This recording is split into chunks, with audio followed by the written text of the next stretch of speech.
안녕하세요. 오늘도 살금의 시간 함께해서 감사합니다. 오늘 이사에서 20장입니다. 새로운 설교가 시작되고 있죠. 19장과 20장 사이에는 5년에서 10년 내지의 시간차가 존재합니다. 이것을 기억하시고 열방을 향한 설교이긴 하지만 완전히 새롭게 몇 년 뒤에 하는 이사의 설교다라는 걸 생각하시면서 본을 읽으시면 도움이 될 것 같습니다. 오늘 내용 함께 살펴보도록 하겠습니다. 오늘 분량이 짧아요. 1절부터 6절까지 담겨있죠. 근데 여기에 여러 가지가 좀 섞여져 있기 때문에 그것을 좀 끊어서 살펴보도록 하겠습니다. 그래서 단락별로 나눈 것이 아니라 1장부터 6장까지 담겨있는 상황, 거기서 담겨있는 메시지, 그리고 메시지에 전하는 태도 이렇게 나누어서 살펴보도록 하죠. 지금 어떤 상황 가운데서 이 설교가 전해지고 있는 겁니까? 아시리아가 블레셋을 침략해서 아스돗을 함락시켰죠. 1절에 나와 있죠. 근데 이것은 무엇을 의미하냐면요. 애굽, 이집트 세력과 아시리아 세력이 정면으로 충돌하기 시작하는 것을 의미하고 있습니다. 그러니까 아시리아가 너무 커져버렸어요. 그러니까 이집트가 경계하기 시작했고 이 주변 국가들도 경계하기 시작한 거죠. 아시리아 그전까지만 해도 아시리아가 조금 더 강한 정도라고 생각해서 막 유다도 아시리아한테 돈을 줘서 뭐 이렇게 북이스라엘을 치게 하고 뭐 이런 상황이었잖아요. 근데 아시리아가 너무 세져서 이러다가 아시리아가 이 지역을 다 잡아먹겠구나라는 위기감이 생긴 거죠. 그러니까 이 작은 나라들은 뭐 블레셋이나 유다나 이런 작은 나라들은 이러다가 우리가 아시리아한테 먹혀버리겠는데라는 위기감이 있고 또 이집트나 에티오피아도 어떤 위기감이 있어요.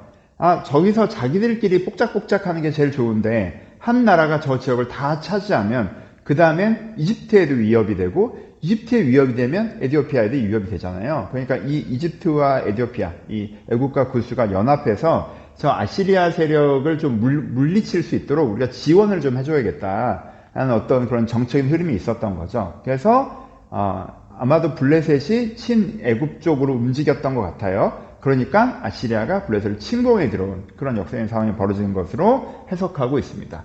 이런 충돌이 벌어졌다는 건 유다에게도 무엇이 생겼다는 거예요? 선택의 강요 상황이 생겼다는 거죠. 그렇죠? 여러분, 우리도 비슷하잖아요. 뭐 중국이랑 미국이 서로 뭐 어떻게 졌다네 해도 막 이렇게 될 때는 괜찮은데 이 둘이 직접적으로 충돌하기 시작하면 넌 누구 편이야? 이렇게 작은 나라는 선택을 강요받잖아요. 그럼 유다 입장에선 이거 어떡하지? 라는 상황이 되는 거죠. 그렇죠? 아시리아가 지역을 다 먹어버릴 것 같기 때문에 이러다가 우리가 아시리아한테 흡수해서 나라가 없어지게 생겼어. 그럼 당연히 어떻게 해야 돼요?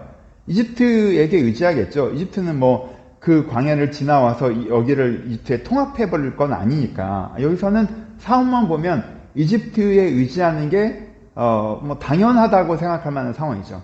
하지만 지금 블레셋이 그런 식으로 갔다가 오히려 더 아시리아를 자극해서 나라가 없어질 상황이잖아요. 그럼 이제 유다 입장에서는 이거 어떻게 해야 되냐라는 선택을 강요받고 어찌할 바를 모르는 상황에 서 있는데 사실 시대적인 상황만 보면 그래도 친이집트로 가는 거 외에 방법이 없는 것 같은 그런 시점에 서 있는 것이 이 시대의 상황이었습니다. 근데 여기에 대해서 이사야가 어떤 메시지를 던지기 시작해요? 어떤 메시지를? 지금 이사야가 강력하게 던지고 있는 메시지는 뭐예요? 이집트 구스 연합에 참여하지 말라는 거죠. 이집트 구스, 이집트, 에티오피아 연합군은 아시리아한테 패배할 거야. 걔네들이 진짜 처참하게 패배할 거야. 그러니까 걔네들을 의지하는 건 방법이 아니야. 거기를 의지해서 뭔가 하려고 하지 마. 라는 게 이사야 설교의 핵심이죠. 이사야가 이렇게까지 메시지를 전하는 게 유다의 패배를 지금 설교하고 있는 게 아니잖아요. 그렇죠?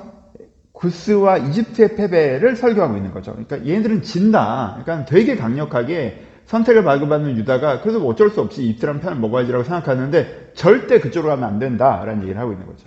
그럼 어떻게 해요? 대안이 없는 비판은 비판이잖아요. 그럼 이제 대안이 뭐예요?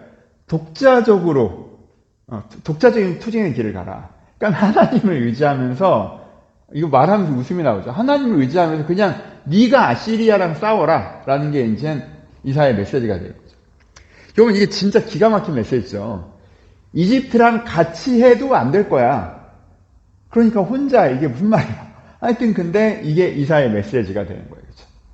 그렇죠? 근데 이제 메시지를 전하는 태도를 얘기하죠. 행동의 설교를 하시죠.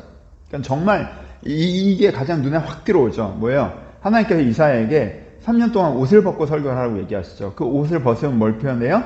이집트가 분명히 진다는 걸 설명하는 거죠. 이집트 안 질 것 같지? 분명히죠.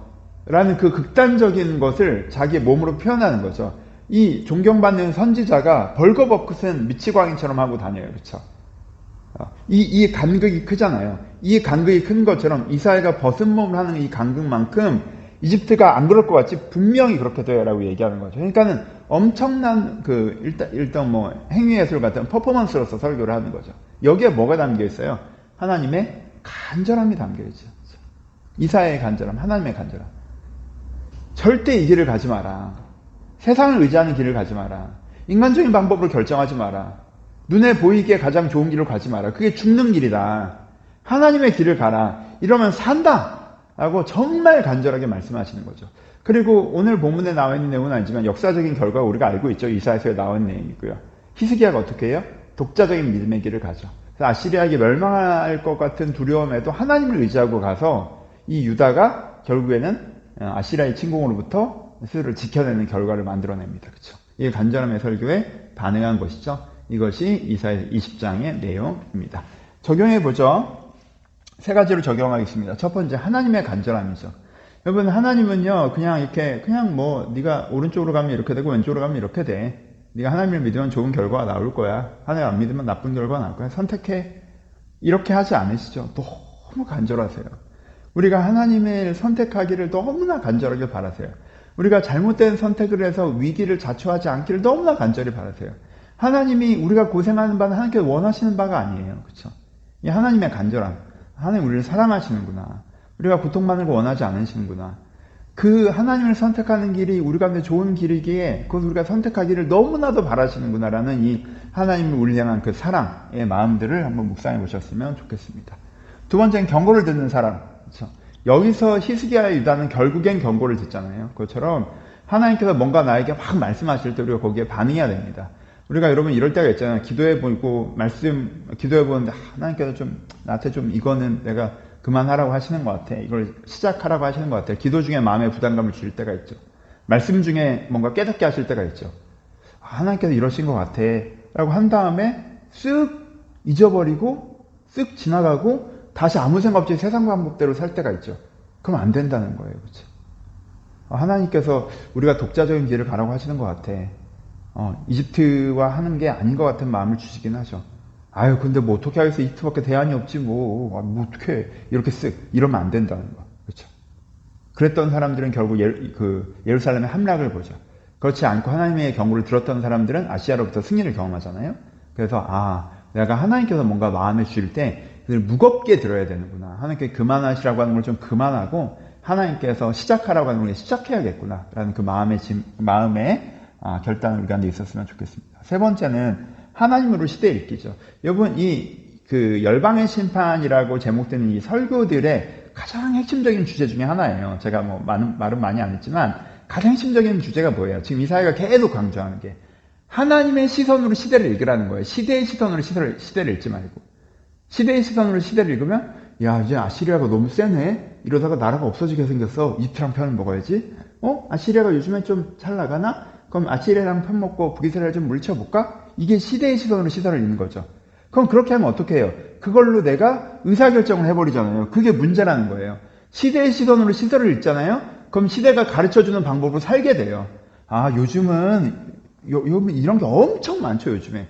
요즘은 어떤 시대래? 요즘은 어떤 세대래? 요즘 트렌드가 어떻대? 2024 트렌드는 뭐래? 2025 트렌드는 뭐래? 그래서 이렇게 해야 된대. 인생의 답이 나왔죠, 벌써. 뭘 해야 되는지가 나왔죠. 하나님께 묻지도 않고 하나님으로부터 답을 찾지 않았는데, 그러니까 하나님께서 무슨 말을 하셔도 아닌데 시대를 따라가려면 이렇게 해야 되는데가 되는 거죠. 그러니까 여러분, 이게 우리의 우상 숭배의 근본이 된단 말이에요. 시대를 통해서 시대를 읽는 게. 시대를 통해서 시대를 읽는 정보는 우리가 가져야 되지만 우리가 궁극적으로는 하나님의 눈으로 이 시대를 볼 필요가 있다는 거예요. 하나님께서 2024년, 2025년 대한민국을 어떻게 보시는가? 한국 사회를 어떻게 보시는가? 우리가 하나님 앞에서 어떤 그리스도인으로 서 있기를 바라시는가? 어떤 직장인으로, 어떤 사회인으로, 어떤 부모로 서 있기를 바라시는가? 요즘 트렌드한 부모 말고, 요즘 트렌드한 직장인, 사회인, 자영업자, CEO가 아니고, 하나님 앞에서 내가 이 시대를 읽고, 그럼 난 어떻게 서 있어야 되는가? 라는 것들을 기준을 바로 세우고 결정해 나가시는 게 우리가 필요하다. 하나님으로 시대를 읽는 것이 우리가 굉장히 중요하다는 것도 묵상해 보셨으면 좋겠습니다. 감사합니다.